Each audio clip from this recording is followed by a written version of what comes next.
คิดสภาพพวกนี้ไปขึ้นรถคันเดียวซิยูก็ได้จังไหนและปัจจุบันนี้กินอิ่ม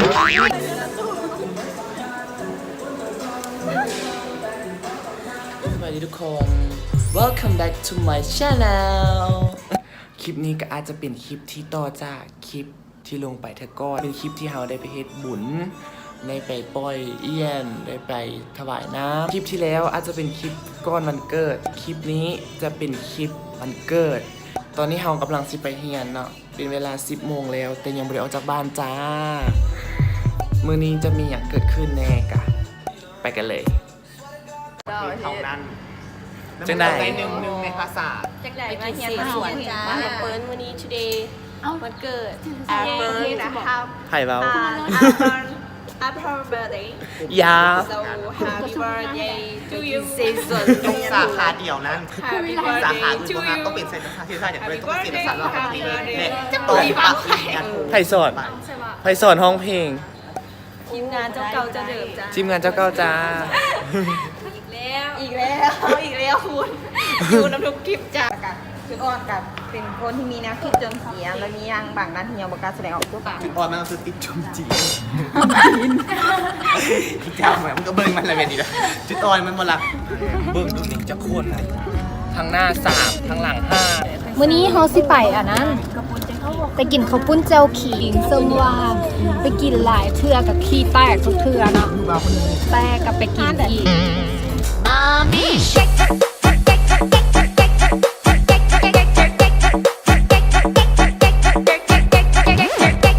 สแต็กแล้วล่ะค่ะสแต็กแล้วกับกราฟวงเงียนค่ะ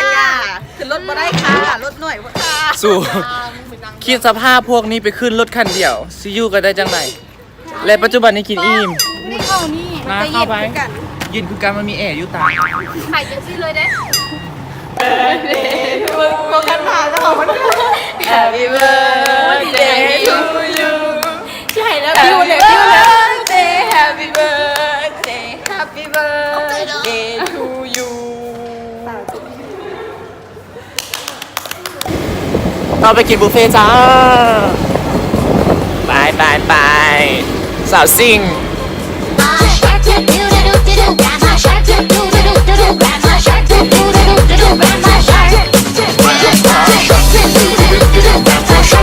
มื้อนี้เรามากินบุฟเฟ่ยูฮานอาริสึบุฟเฟ่คนละ69,000เวลามากินบุฟเฟ่นะลดข้อห้ามเด้อข้อห้ามข้อที่หนึ่งห้ามสั่งเป๊ปซี่มันเป็นกฎที่ให้เขาอิ่มไปมันสิบุกคุมข้อที่สองเวลากินนมพุ่งอะนะเปรียบเทียบกันระหว่างเวลาเขากินบุฟเฟ่กับเขาไปกินซินด้าธรรมดาเวลากินซินด้าธรรมดามันเสียเงินหลายเด้พุ่งก็ได้2-3ตัวนี่แหละหารกันเราต้องกินทั้งเปลือกมันจะอิ่มไปมันจะคุ้มค่าเบื่อฮะแต่ว่าถ้ามากินบุฟเฟ่น่ะให้ซอบเอาให้มืดกลางเหนียวทิ่มให้มืดแล้วก็กฎข้อที่3ห้ามกินผักให้กินแต่ตอนซีน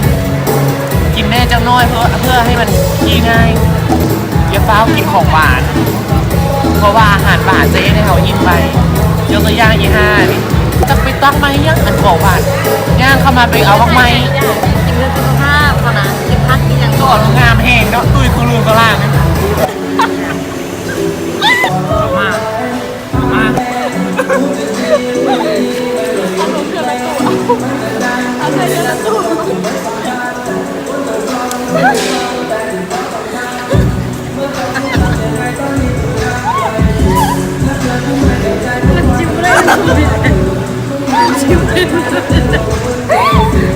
3 hours later ถามว่าคุมบอลในการกินบุฟเฟ่เทอร์นี้อยู่ตั้งแต่ฮานเปิดจนบ่มีคนจะคนในฮาน จะประมาณ3กิโลนี่แหละ และแล้วเฮาก็กลับมาเฮือนตอนนี้เป็นเวลาประมาณ 12:10 นาทีเฮาก็กลับมาปิดคลิปอยู่ที่ห้องของเฮาตามเคยขอบใจเค้กจากปุ่มปุ้ยเนาะแล้วก็ขอบใจเค้กจากพวกหมู่เก่าๆขอบใจทุกคนที่ว่าอวยพรมาทาง Facebook และสำหรับมื้อนี้กะขอจบคลิปเพียงเท่านี้หวังว่าทุกคนจะเอนจอยกับการเบิ่งคลิปสำหรับมื้อนี้กะลาตรีสวัสดิ์